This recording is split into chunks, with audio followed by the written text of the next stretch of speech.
Boa noite, que Deus te abençoe poderosamente. Seja mais uma vez bem-vindo, bem-vinda. Que Deus derrame graça sobre a tua casa. Espero que tudo esteja bem com você.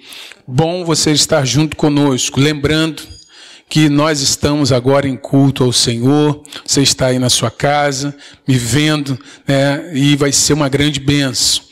Queria convidar você agora também a nós juntos mais uma vez orarmos, né, e pedirmos ao Senhor. Você já fez isso durante o dia, com certeza já reuniu sua família, talvez em algum momento aí, e fez uma oração durante esse dia, mas agora, antes de começarmos o nosso culto, propriamente dito, porque na verdade o culto começa dentro de nós. E lembrando que você, nesse momento, está assistindo o culto, mas você, na verdade, não deve assistir o culto, você deve prestar culto juntamente conosco nessa hora. Vamos orar. Senhor, nós queremos te agradecer pelo dia abençoado que o Senhor tem nos dado. Te agradecemos pelo teu cuidado, pela tua maravilha realizada em nossas vidas, na vida das nossas famílias. Senhor, rogamos a tua graça, a tua bênção sobre a vida de cada lar, sobre a vida de cada família, sobre a vida de cada uma pessoa que nos assiste nessa hora. Que nesse tempo, onde a nossa igreja está cada uma família na sua casa, cultuando ao Senhor, que seja um tempo também, Senhor, onde aquilo que faremos aqui diante do Senhor possa agradar ao Senhor, que cada casa se torne um lugar de adoração e de exaltação ao teu nome. Nós rogamos, Senhor, a tua graça sobre nós e pedimos que o Senhor mesmo nos dirija em tudo que formos fazer e oferecemos esse culto ao Senhor. Esperamos que o Senhor receba-o como um cheiro agradável diante do Senhor. É isso que eu te peço, pedindo perdão em nome de Jesus. Amém. Quero convidar você a louvarmos o nome do Senhor juntamente conosco. Alguns momentos vai aparecer alguma música nova para você, mas é um bom momento para nós aprendermos também novas canções, para quando nós estivermos juntos, nós podermos adorar ao Senhor. Vamos adorar.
infinita humildade,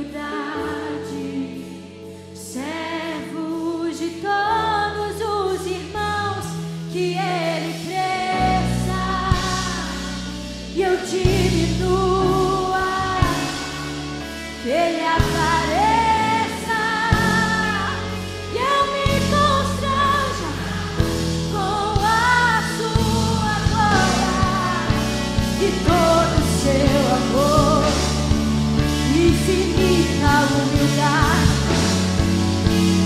servo de todos os irmãos, que Ele cresça e eu diminua, que Ele apareça e eu me constranja com a sua glória e todo o seu amor, infinita humildade, servo de todos os irmãos.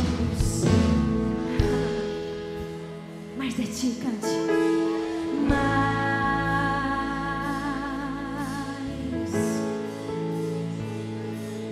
de ti sobre nós nessa noite, Senhor. Mais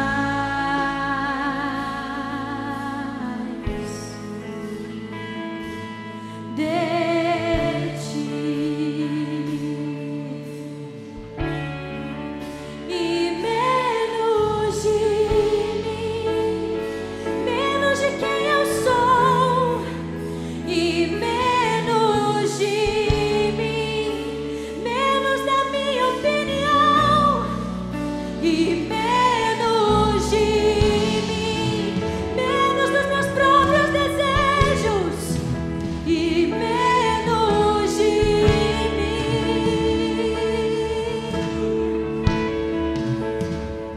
que Ele cresça e eu diminua, Ele apareça e eu me constranja com a sua glória e todo o seu amor, infinita humildade.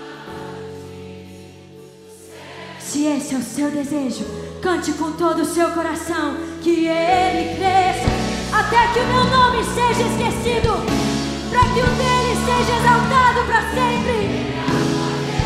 Que o meu nome seja esquecido, para que o dele seja exaltado para sempre.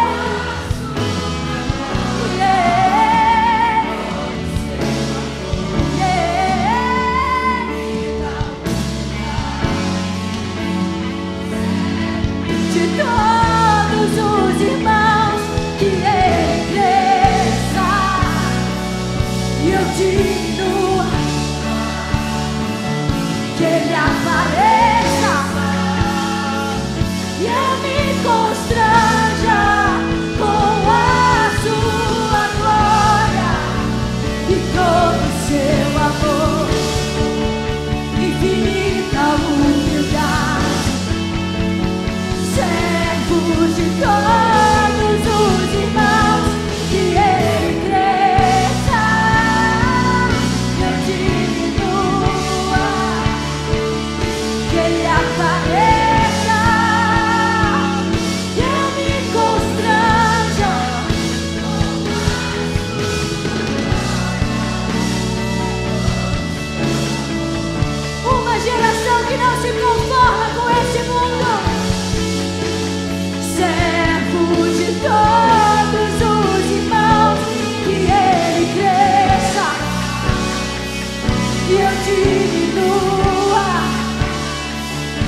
Oh. Ele é o resplendor da glória do Pai, a representação exata do seu ser.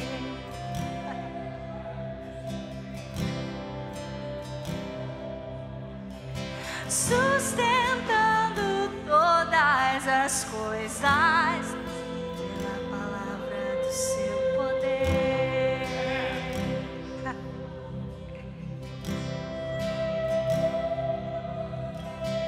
Ele é o resplendor da glória do Pai, a representação exata do seu ser.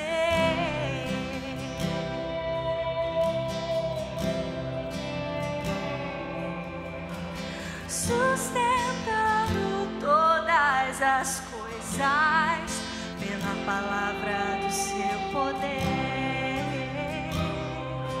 Ele é o resplendor, vamos cantar. Ele é o resplendor da glória do Pai, a representação exata do seu ser.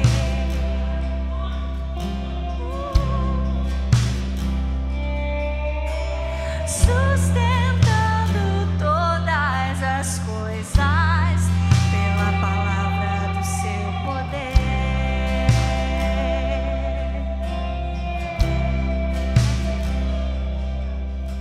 E havendo feito a purificação dos meus pecados,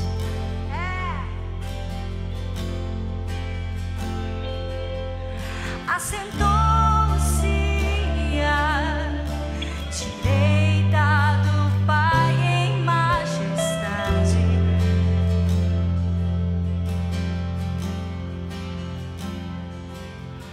Essa é a verdade que move toda a terra pra você.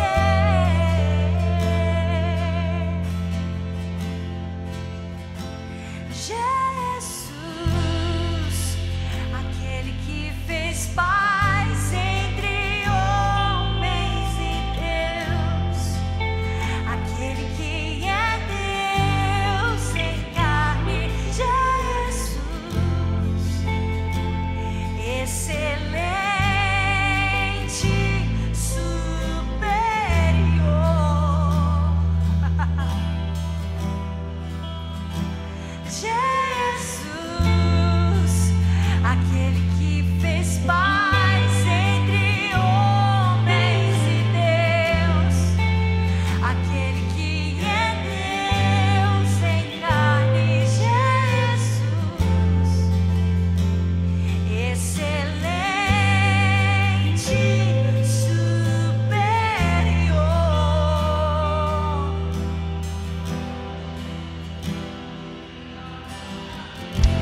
adoro.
Nós vamos agora fazer o nosso tempo de gratidão ao Senhor. Nós vamos agora, nesse momento, dedicar ao Senhor as nossas vidas e os nossos bens. Quando nós estamos reunidos aqui como igreja, no nosso templo, nós fazemos aquela caminhada da fidelidade. Mas agora você pode, nesse momento, se houver prontidão em seu coração, se assim você entender, você pode contribuir através das contas que vão estar aí visíveis, no seu aparelho. Você vai poder fazer uma transferência bancária. Isso é seguro para você e é seguro para nós também. Mas se você também desejar, você pode vir durante a semana aqui em nossa igreja. E nós temos aqui funcionários em nossa igreja que já estão orientados a poder conduzir você até o local aonde você vai poder depositar o seu comprovante, ou talvez mesmo fazer o depósito físico da sua oferta e também do seu dízimo. Mas nós entendemos que esse é um tempo não somente para isso, mas é um tempo também de gratidão. Nesse tempo onde nós temos visto tanta notícia ruim, eu quero convidar você a exercitar a gratidão. O que você deve lembrar nessa hora, que deve trazer a você um motivo de gratidão. Temos muitas coisas boas acontecendo, temos muitas lutas a serem enfrentadas, mas nós temos muita coisa boa acontecendo. Então, nessa hora, você vai poder, através do seu aplicativo, devolver o dízimo, porque o dízimo nós não damos, nós, na verdade, devolvemos. A oferta nós doamos com generosidade, porque a generosidade está presente em nossa vida, mas, acima de tudo, que esse seja um tempo de gratidão com você e juntamente com a sua família por tudo aquilo que Deus já tem realizado na sua vida. Vamos, enquanto ouvirmos uma canção, você vai poder nessa hora fazer o seu tempo de gratidão junto com a sua família.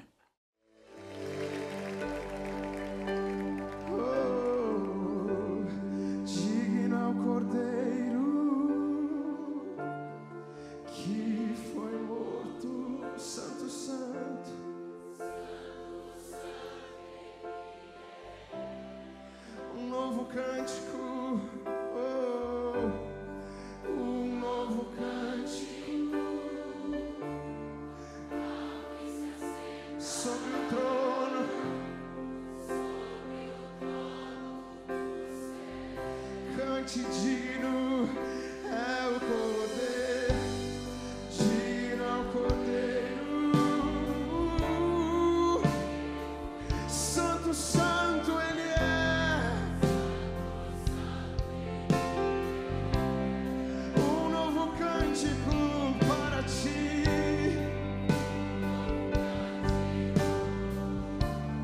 ao que se aceita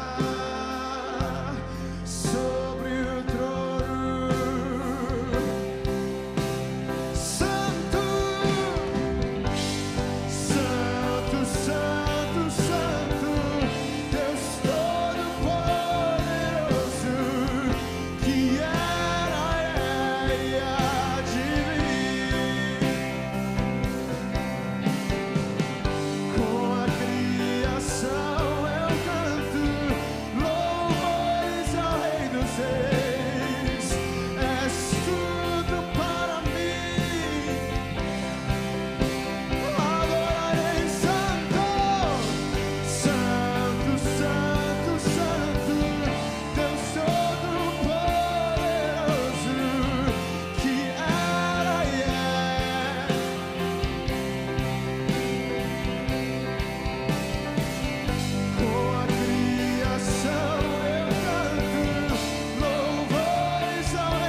Jesus, Jesus, Jesus. Jesus, teu nome é força, é fôlego de vida, misteriosa, água viva. Santo, Santo, Santo, Deus todo, que Ele é, e Ele vem, aleluia.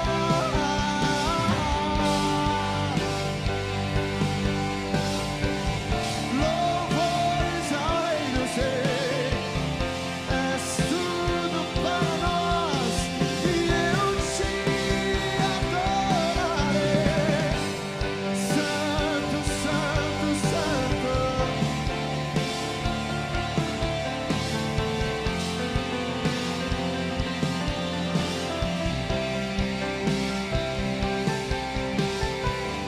Com a criação eu canto louvores ao Rei dos Reis. És tudo para mim e eu te adorarei.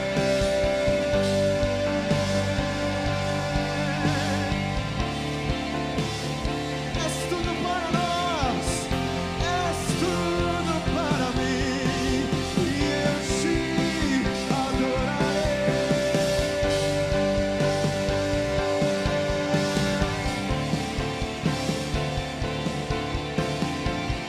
És tudo para mim e eu te adorarei.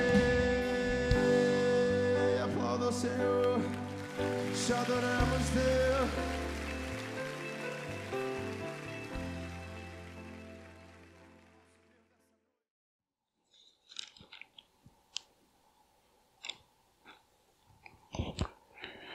Nós vamos agora meditar na boa palavra de Deus. Eu quero convidar você a abrir a sua Bíblia no livro de Tiago. Tiago, capítulo 4, nós vamos ler do versículo 13 até o versículo 17. Tiago, capítulo 4, de 13 a 17. Nós vamos meditar nessa noite sobre a incerteza dos planos humanos. Diz assim a boa palavra de Deus: ouçam agora vocês que dizem, hoje ou amanhã iremos para esta ou aquela cidade. Passaremos um ano ali, faremos negócios e ganharemos dinheiro. Vocês nem sabem o que lhes acontecerá amanhã. Que é a sua vida? Vocês são como a neblina que aparece por um pouco de tempo e depois se dissipa. Ao invés disso, vocês deveriam dizer, se o Senhor quiser, viveremos e faremos isto ou aquilo.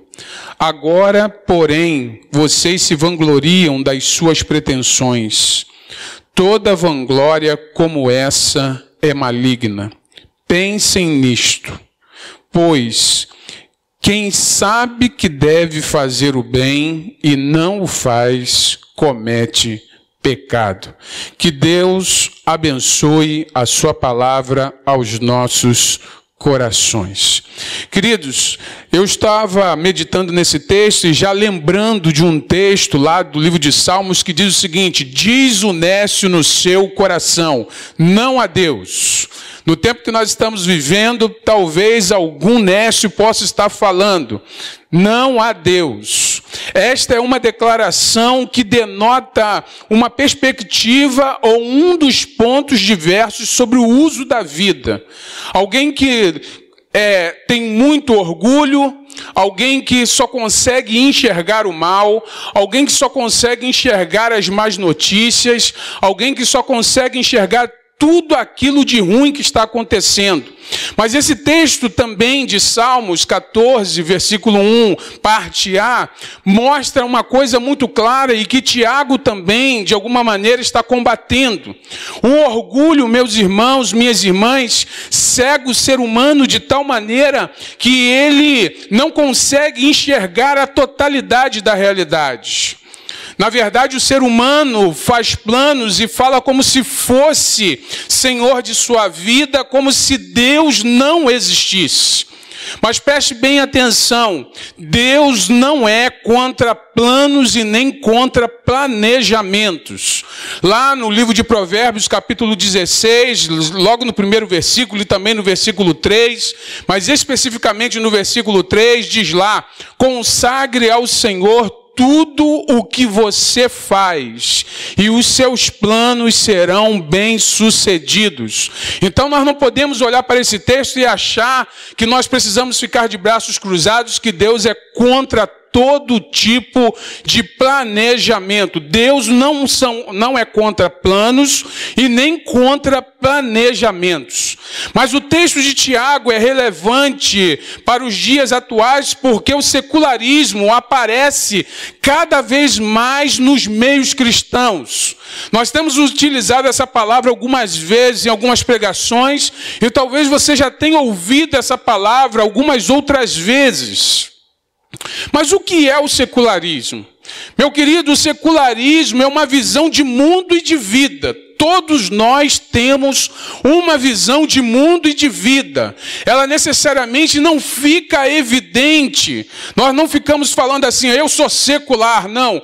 Nós, na verdade, quando olhamos para a vida, nós, de alguma maneira, exalamos a nossa maneira de ver o mundo e de ver a vida. E o secularismo é uma dessas maneiras, é uma dessas visões de mundo, que nós chamamos de cosmovisão. Essa visão de mundo ignora a Deus e faz pouco caso da sua palavra, que acaba exaltando o homem em detrimento de Deus. Então, o secularismo é uma visão de mundo que ignora a Deus e faz pouco caso da sua palavra.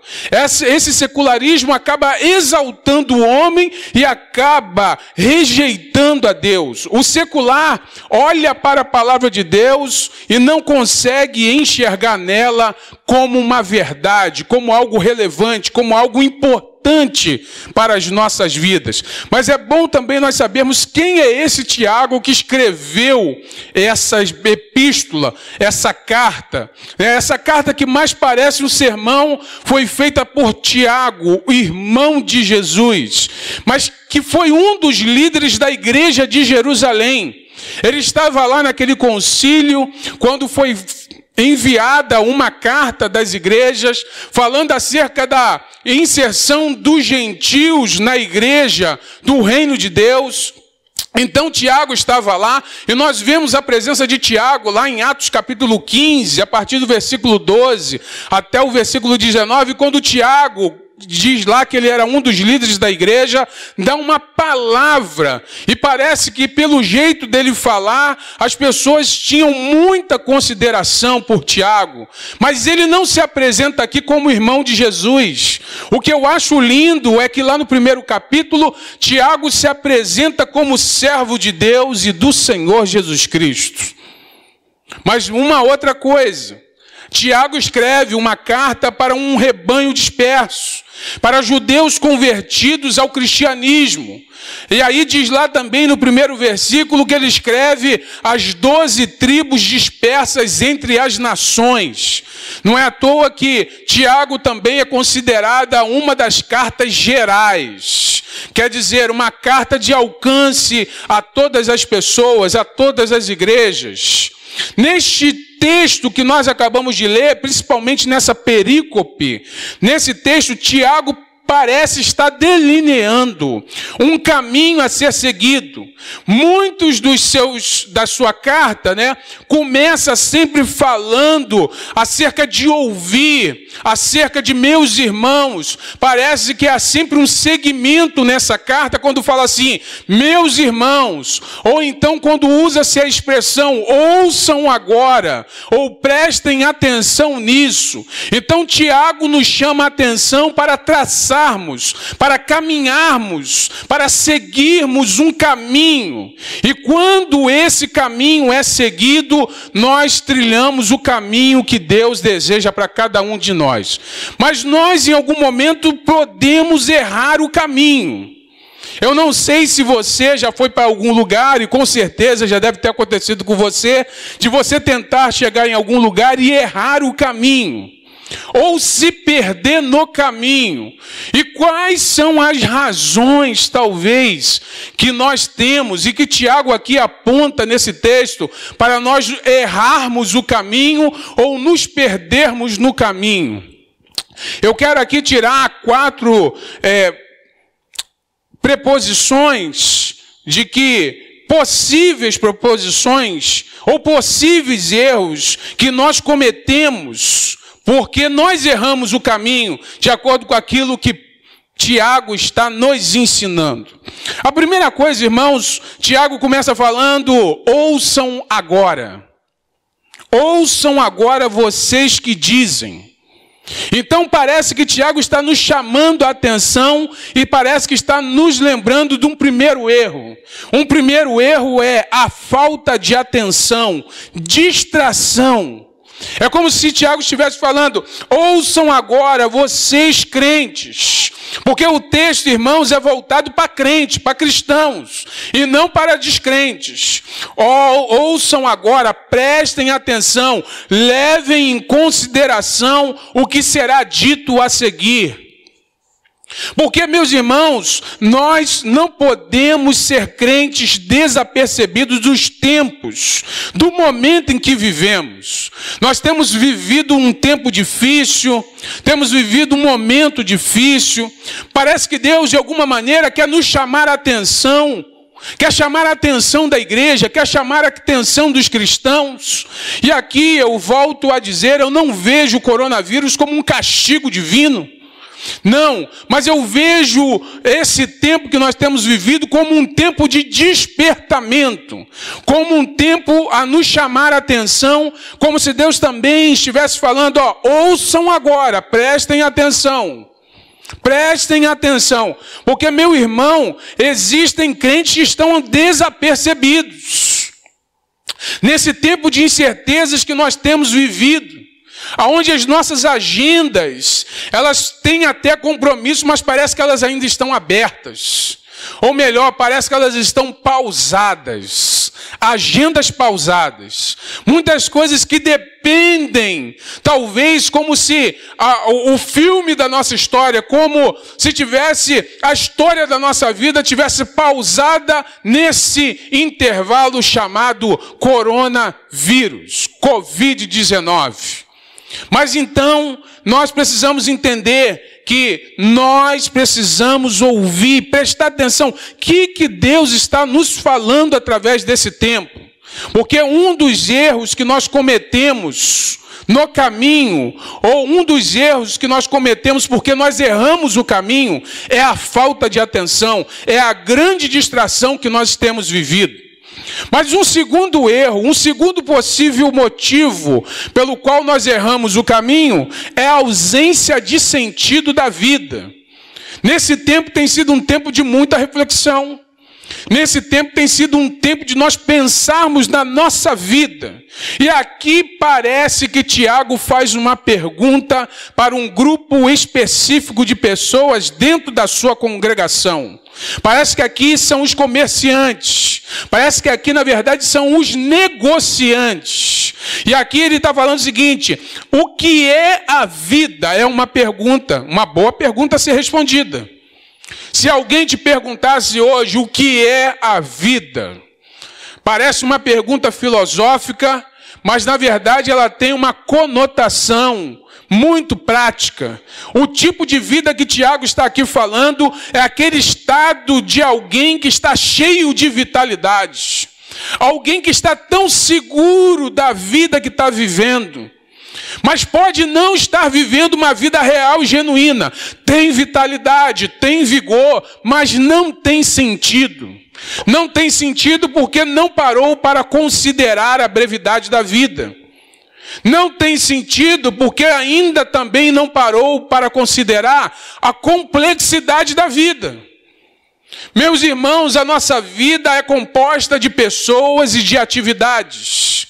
Algumas vezes nós não damos muita atenção às pessoas, focamos mais nas atividades. E quando as atividades acabam parando, quando o ativismo acaba parando, nós somos levados a pensar nas pessoas. Nós somos levados a pensar nos nossos relacionamentos. Nós somos levados a pensar naquilo que nós verdadeiramente estamos construindo. E quem sabe você não esteja construindo, e eu também não esteja construindo, talvez castelos de areia. Coisa que virão, né, e podem derrubar esse castelo. Mas espero que não.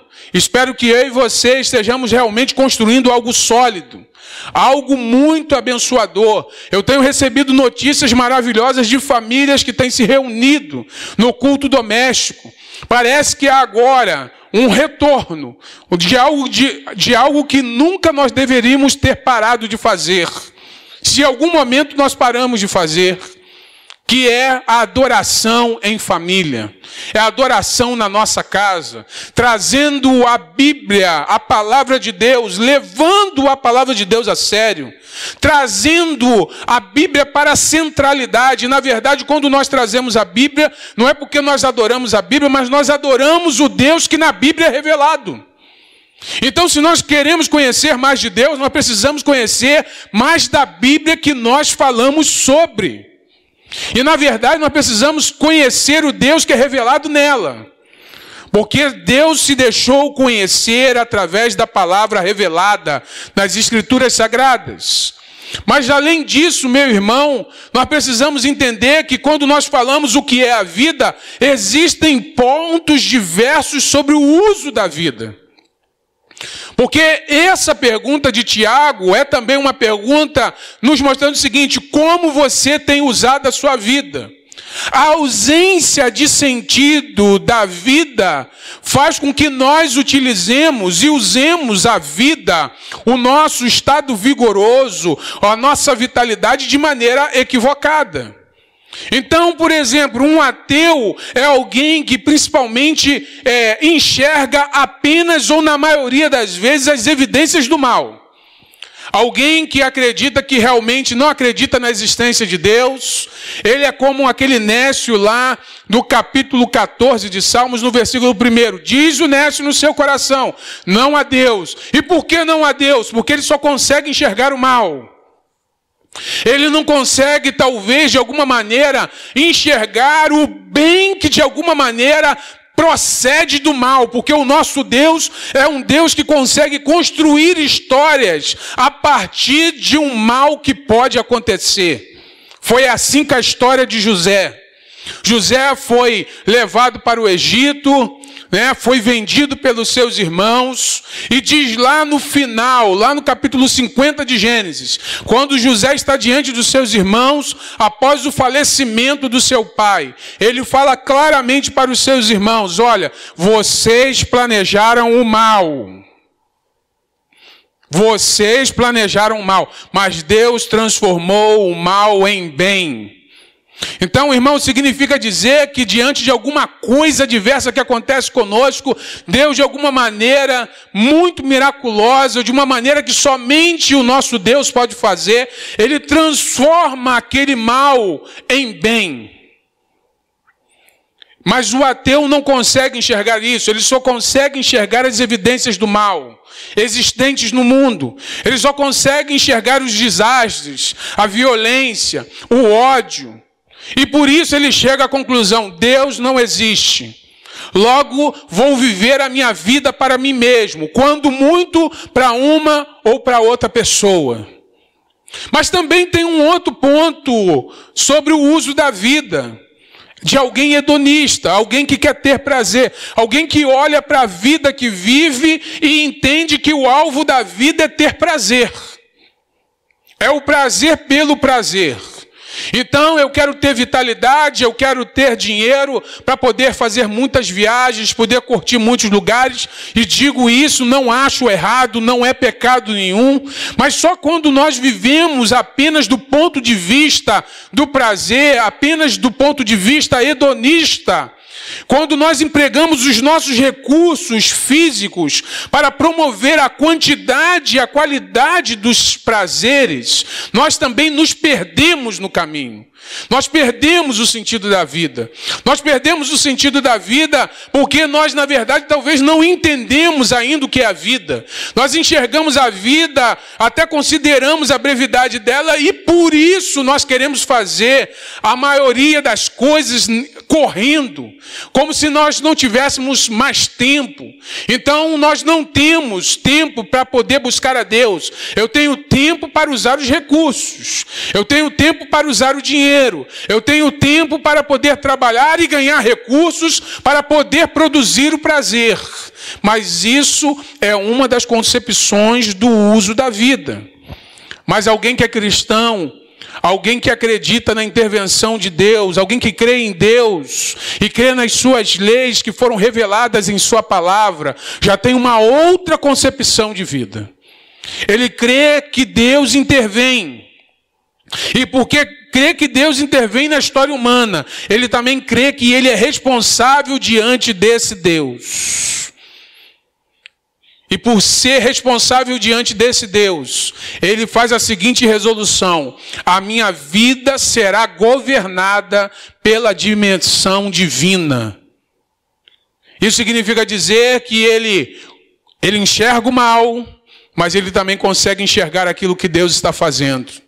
Ele também consegue enxergar que a vida é cheia de prazeres, mas que de algum momento, quando ele lida com sofrimento, ele consegue enxergar que o nosso Deus é capaz de intervir na existência humana, na história da humanidade. E foi assim que ele fez através da pessoa de Jesus de Nazaré. Ele tocou. O nosso Deus se fez carne, viveu entre nós, sofreu.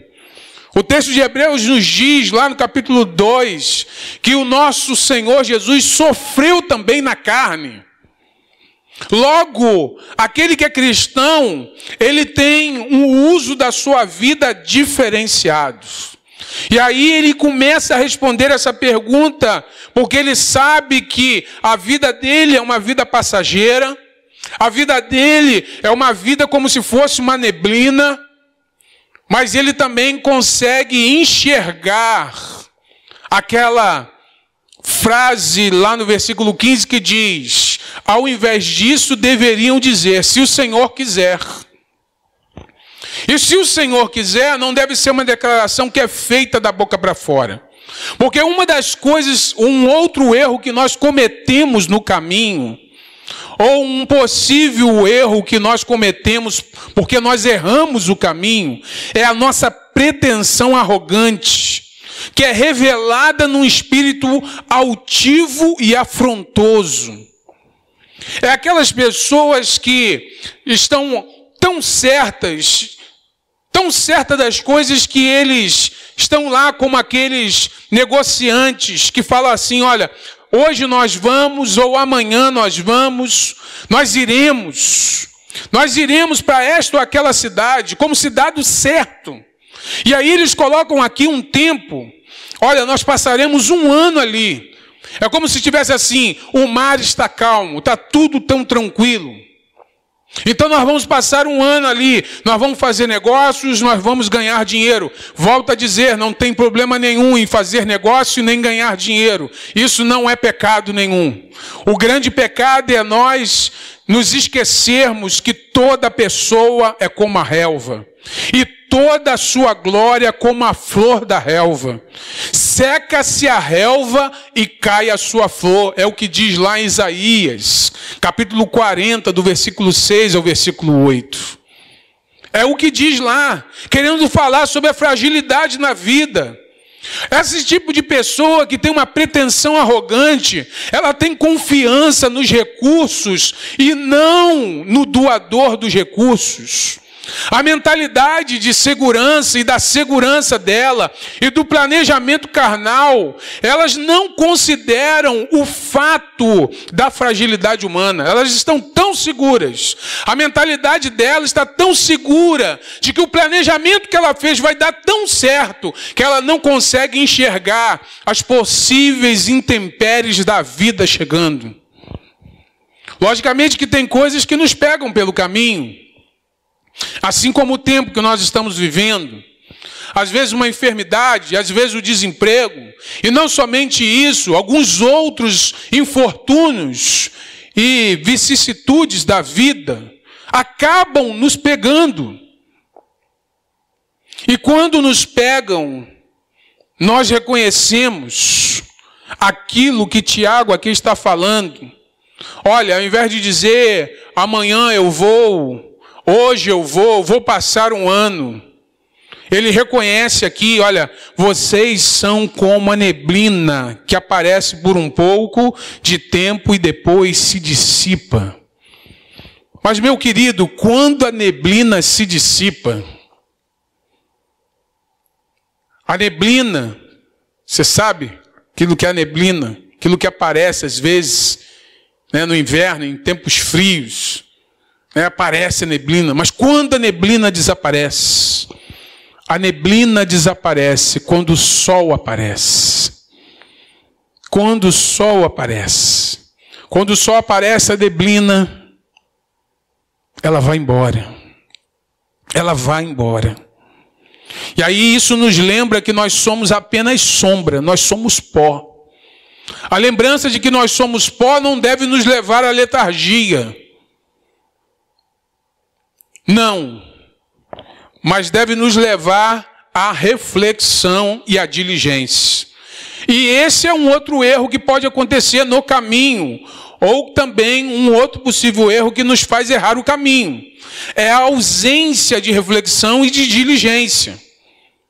Porque é uma coisa muito boa aqui no texto, esse texto é um texto muito rico, quando o texto lá no versículo 16 diz: agora, porém, vocês se gloriam das suas pretensões. Toda vanglória como essa é maligna, é má, é perniciosa. Toda vanglória como essa é perniciosa. Significa dizer que o problema não é você ficar orgulhoso em si, no sentido de que ficar feliz com aquilo que está acontecendo. O problema é quando nós vamos nos vangloriando dessa pretensão orgulhosa, porque há ausência de reflexão e de diligência. Meu irmão, para produzir o que é belo, para produzir o que é proveitoso, é necessário um exame mais apurado, ponderação. É necessário haver reflexão. Nós não temos o domínio total sobre as situações. Mas preste bem atenção, não nos cabe transferir as responsabilidades. É por isso que lá no versículo 17, ele também, mais uma vez, fala o seguinte: pensem nisto, pois quem sabe que deve fazer o bem e não o faz, comete pecado. A omissão também é pecado, porque tem pessoas que sabem o que deve ser feito. Tem pessoas que sabem o que deve ser feito. Pare de culpar outras pessoas pela sua negligência. Algumas vezes é muito mais fácil nós transferirmos responsabilidades. É necessário, meu querido, fazer uma autoanálise e considerar os seus caminhos. Mas eu quero, então, baseado nesse texto, o que é assertivo segundo esse texto? O que deveríamos, então, de maneira positiva, observar nesse texto, para então, de maneira positiva, tomarmos algumas atitudes que vão modificar a nossa vida. Quero aqui começar. Então, o que é assertivo? É assertivo você aumentar o nível de atenção às áreas importantes da sua vida, a qual você está falhando em se concentrar. É assertivo. Aumente o nível de atenção. Então, por isso o texto diz, ouçam agora. Vocês que dizem. Ouçam agora, preste atenção. Existem detalhes da nossa vida que nós não estamos dando atenção, quando na verdade nós deveríamos estar pensando nesses detalhes, para então nós podermos ouvir e perceber aquilo que Deus está fazendo. Uma outra coisa, não ignore a vontade de Deus. Não ignore.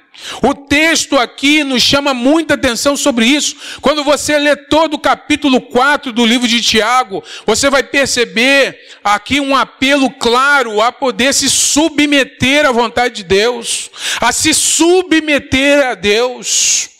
Não apenas como algo de resistência ao diabo, mas também como algo que nós precisamos nos humilhar diante do Senhor.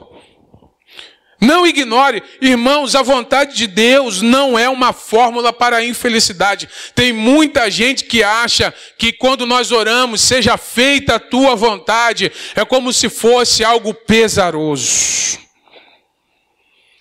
Então que seja feita a sua vontade. Meu irmão, a melhor coisa é nós experimentarmos da vontade do Senhor, ainda que a vontade do Senhor não esteja ali batendo com a minha vontade, porque na verdade é a minha vontade que deveria estar ajustada à vontade do Senhor. Mas nós vivemos um tempo onde parece que nós queremos usar o nosso Deus como se o nosso Deus fosse um Deus pequeno, capaz de ser manipulado pelas nossas atitudes, pelas nossas ações, a fim de convencê-lo a fazer aquilo que nós queremos. Meu irmão, a vontade de Deus não é uma fórmula para a infelicidade. A vontade de Deus também não é uma corrente que nos prende, mas você precisa ver a vontade de Deus como uma chave que abre as portas que nos prendiam. Quando nós estamos fazendo a vontade de Deus, nós ficamos mais liberados, nós ficamos livres, porque nós estamos fazendo a vontade de Deus. E quando nós estamos fazendo a vontade de Deus, nós experimentamos de algo muito lindo chamado liberdade. Porque a vontade de Deus é uma chave e não uma corrente. Tem muitas pessoas que olham para a vontade de Deus como uma corrente, como algo que estivesse limitando as nossas vidas, e não conseguem enxergar a vontade de Deus como uma chave, capaz de abrir portas que já estão fechadas há um tempo, porque você ainda não se submeteu à vontade de Deus. Mas talvez você esteja pensando: não, pastor, mas eu estou sempre me submetendo à vontade de Deus. Talvez você esteja pensando isso, porque assim como eles, você também está falando sempre, se o Senhor quiser. Eu estava lendo esse texto e estava pensando, às vezes tem pessoas, a gente fala assim, se o Senhor quiser, e a pessoa acaba complementando a frase falando o seguinte, e o Senhor quer. Meus irmãos, tem horas que nós precisamos falar, se o Senhor quiser, não apenas como uma declaração a ser feita pela boca, ou feita da boca para fora. Mas a declaração, se o Senhor quiser, tem que ser uma atitude do nosso coração. Algo feito em submissão ao Senhor. Quando nós falamos, se o Senhor quiser, é uma oração que Jesus nos ensinou. Seja feita a tua vontade, assim na terra como no céu. É como se nós estivéssemos falando assim, Senhor, o reino é teu, a glória é tua, o poder te pertence. Nós queremos, desejamos a tua presença entre nós. E nós queremos que o caminho que nós estamos caminhando, o caminho que o Senhor traçou, é aquilo que nós queremos para a nossa vida. E aí eu estou lembrando de um homem que foi fazer um passeio num lugar onde era um labirinto. E quando ele foi fazer esse passeio, antes do grupo entrar no labirinto, o guia que estava com eles pregou uma grande mensagem. Mas a mensagem foi uma mensagem grande, com um grande significado, mas de uma frase só. A mensagem era a seguinte: não se afaste do seu guia. Não se afaste do seu guia. Nos labirintos da vida, nos labirintos da sua vida, nós às vezes nos perdemos porque nós nos afastamos do nosso guia. Tem uma canção muito bonita que diz, cantada por um coro, que diz: Jesus, meu guia é. Jesus é o nosso guia. Jesus é o nosso pastor. Não se afaste do seu guia. Porque, meu irmão, ignorar a vontade de Deus é como navegar por um mar tempestuoso sem bússola. Porque a vida às vezes aparece para nós como um mar tempestuoso. Então nós precisamos da presença de Jesus, não apenas de uma maneira utilitarista, mas como alguém que precisa, alguém a quem nós queremos estar perto dele. Mas uma terceira coisa que eu quero falar para você sobre a vontade de Deus é que a vontade de Deus é um relacionamento vivo entre Deus e o cristão. Então, a vontade de Deus foi feita para nós experimentarmos a vontade de Deus.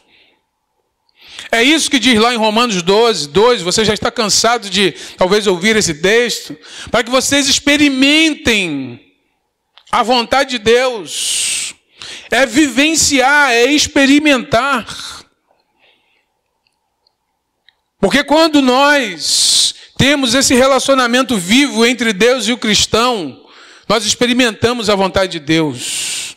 Mas talvez você esteja pensando: pastor, e quando eu desobedeço? E quando eu estou fora da vontade de Deus? Meu querido, eu quero falar para você que o relacionamento com Deus sempre pode ser restaurado. Nesse mesmo texto, no capítulo 4 de Tiago, lá no versículo 8, diz lá o texto: aproximem-se de Deus e Ele se aproximará de vocês. Pecadores, lavem as mãos, e vocês que têm a mente dividida, purifiquem o coração. Quer dizer, vamos se aproximar de Deus. Deus está lá.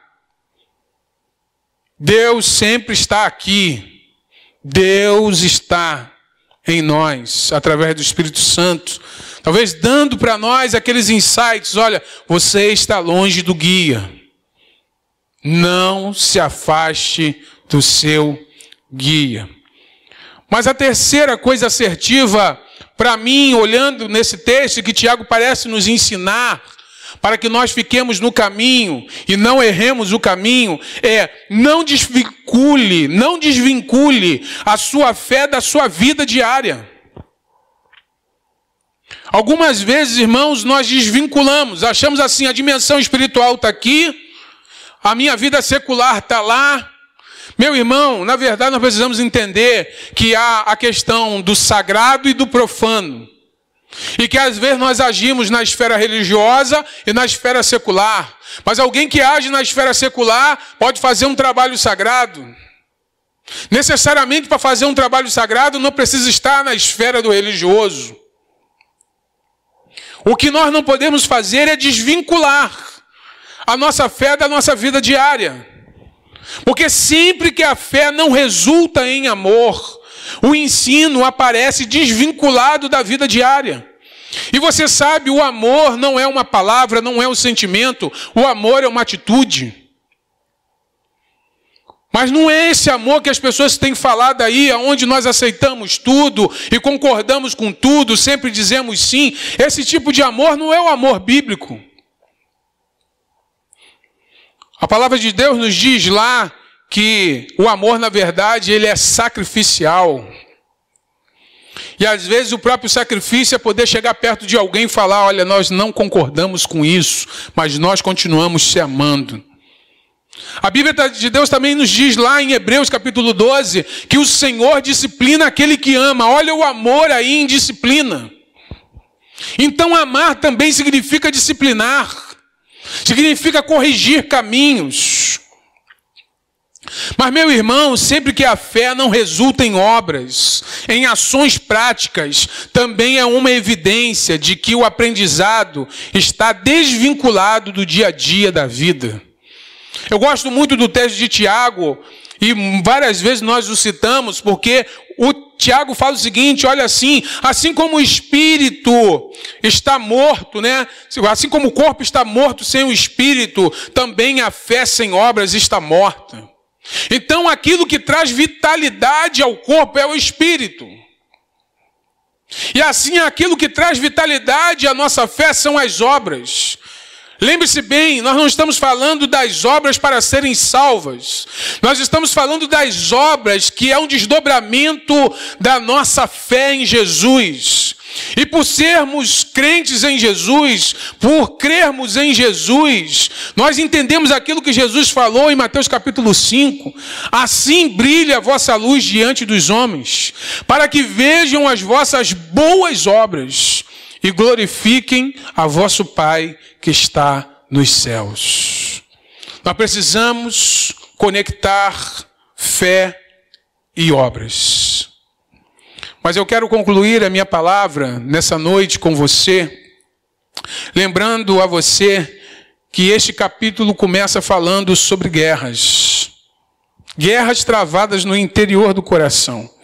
Interessante que parece falar sobre a questão de nós não sermos atendidos em algumas orações. Vale a pena depois você ler todo o capítulo 4 de Tiago. Esse capítulo fala da onde vêm as paixões, não são daquelas guerras que guerreiam dentro de vocês. Vocês cobiçam coisas, vocês lutam, vocês fazem guerra, mas não tem porque não pedem. Aí parece que Tiago já está falando, olha, tem que ter oração. Mas além de ter oração, fala assim, ó, e quando pedem, não recebem. Pois pedem por motivos errados, para gastarem nos seus prazeres. Então esse texto começa falando de guerra que é travada no nosso interior, de guerra que é travada no coração. Mas esse texto do capítulo 4 se encerra com uma advertência para seguir o caminho certo. Porque o texto diz, quem sabe que deve fazer o bem e não faz, comete pecado. E aí uma coisa que eu acho muito interessante é que a palavra pecado, além da conotação de transgressão de mandamento, transgressão da lei, ela tem a ver com desviar-se do caminho da retidão e da honra. A palavra utilizada aqui, que a palavra usualmente utilizada para pecado na Bíblia, aqui no Novo Testamento, fala sobre se desviar do caminho, fala sobre andar no erro. Então, quando o Tiago está falando assim, ó, pensem nisto, pois quem sabe que deve fazer o bem e não faz, comete pecado, é o seguinte, olha, vamos retornar ao caminho da retidão e da honra. Então não desvincule a sua fé da sua vida diária. Entenda com clareza que você não deve ignorar a vontade de Deus. Aumente o nível de atenção às áreas importantes da sua vida, a qual você está falhando em se concentrar ou dar atenção.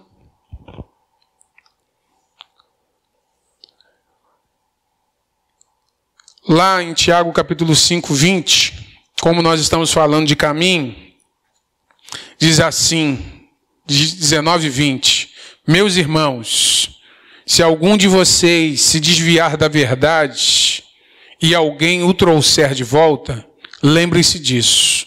Quem converte um pecador do erro do seu caminho, salvará a vida dessa pessoa e fará que muitíssimos pecados sejam perdoados. Quando nós falamos de salvar, nós falamos de retornar ao caminho. Nós falamos de salvar a vida, nós falamos de um retorno a uma vida produtiva, ativa e vigorosa em Deus. Quando nós falamos de retornar ao caminho, nós falamos de submeter-se à vontade de Deus. Não são os nossos planos que permanecem para sempre. São os planos do Senhor que permanecem para sempre. E os propósitos do seu coração por todas as gerações. A minha oração é que Deus desperte o seu coração para que você retorne ao caminho, se você está fora do caminho. Talvez você esteja pensando, pastor, mas eu estou frequentando a igreja. Pastor, eu estou aqui agora ligado, conectado. Estou antenado. Maravilha. Mas mesmo assim você pode estar fora do caminho. Algumas vezes, meus irmãos, nós vivemos uma coisa muito estranha. Vivemos uma vida dentro da igreja e uma vida fora da igreja. Algo completamente estranho ao cristianismo. As pessoas, antes de ouvirem as nossas vozes, vão ver as nossas atitudes. E por isso, quando nós as convidamos para o caminho, elas não querem seguir conosco no caminho. Elas conhecem a Jesus, sabem que Ele é o caminho, a verdade e a vida, mas não nos conseguem enxergar no mesmo caminho de Jesus, porque nós compartimentamos a nossa vida, achando que a fé deve ser desvinculada da vida diária, mas não é isso que Tiago está nos ensinando. Tiago está nos ensinando que até nos planejamentos humanos, até nos planos humanos, Deus deve se fazer presente. Que Deus abençoe sua vida, que Deus abençoe o planejamento que você tem, mas que acima de tudo, você tenha humildade para submeter os seus planos, o seu planejamento e a sua vida à vontade de Deus. Eu quero orar com você nessa hora. Senhor nosso Deus e nosso Pai, te agradecemos pela tua palavra. Pedimos agora que o Senhor, que é poderoso para nos ensinar e aplicar a tua palavra ao nosso coração através do teu Espírito, nos ensine a enxergar esse texto, nos ensine a ver a nossa vida e perceber na nossa vida aquilo que precisa ser modificado. Senhor, que a tua igreja seja edificada nesse tempo, que a nossa vida ganhe vitalidade. Pai querido, não somente na dimensão espiritual, mas em todas as dimensões da nossa vida. Que o Senhor nos dê a capacidade de enxergar e de fazer uma autoanálise, de tal maneira que a nossa compreensão de áreas da nossa vida que não estão ainda à vista dos nossos olhos, ou talvez não estejamos enxergando bem, elas agora, Senhor, possam vir à superfície, para que então possamos dar atenção, para que então possamos modificar aquilo que o Senhor está nos chamando para mudar. Que o Senhor dê para a tua igreja, para o teu povo, para aqueles que nos assistem nessa hora, uma semana abençoada na sua presença, cheia da graça e da misericórdia do Senhor. É isso que eu te peço, pedindo perdão pelos meus pecados, em nome de Jesus. Amém e amém. Que Deus abençoe você poderosamente, que você tenha uma semana cheia da graça e da misericórdia do Senhor. Que Deus te abençoe. Um abraço.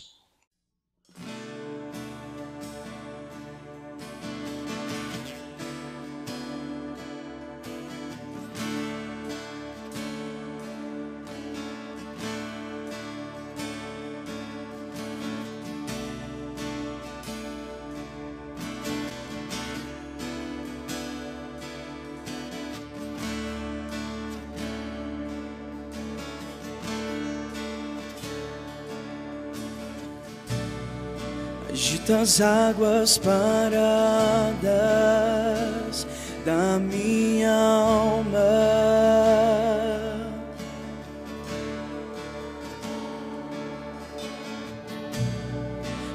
leva com o teu rio que traz vida.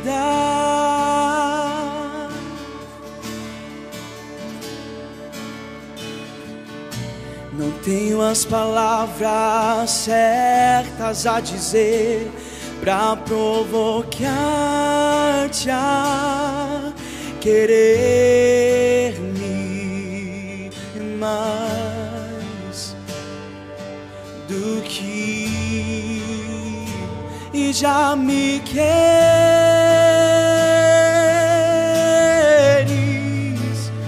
Então vem como prometeste, derrama o teu Espírito, derrama o teu Espírito. Então vem como prometeste, derrama o teu Espírito, derrama o teu Espírito. Então vem como prometeste, derrama o teu Espírito, derrama o teu Espírito. Então vem como prometeste, derrama o teu Espírito, derrama o teu Espírito. Invade-me escuridão, aonde me escondo.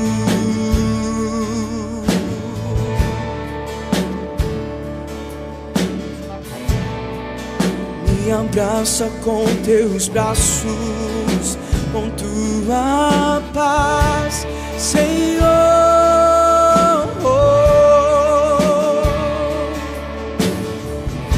Me alcança quando me escondo, se me alcanças quando fujo, Senhor.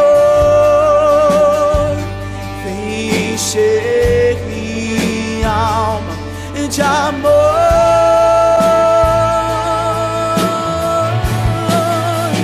Então vem como prometeste, derrama o teu Espírito, derrama o teu Espírito.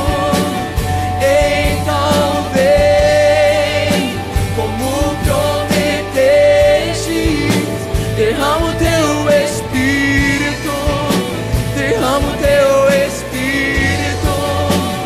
Então vem como prometeste, derrama o teu Espírito, derrama o teu Espírito. Então vem como prometeste, derrama o teu Espírito, derrama o teu Espírito. Teu amor é como de um pai, de um irmão, como a garra de um leão, assim como nenhum outro.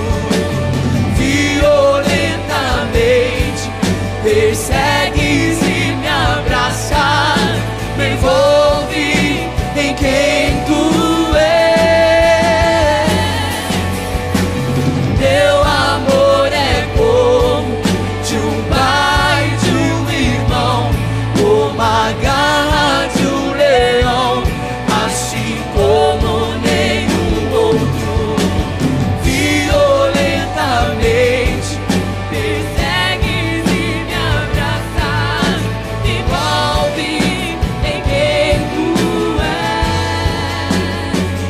Então vem como prometeste, derrama o teu Espírito, derrama o teu Espírito. Então vem como prometeste, derrama o teu Espírito, derrama o teu Espírito. Então vem, como prometeste, derrama o teu Espírito, derrama o teu Espírito. Então vem, como prometeste, derrama o teu Espírito, derrama o teu Espírito.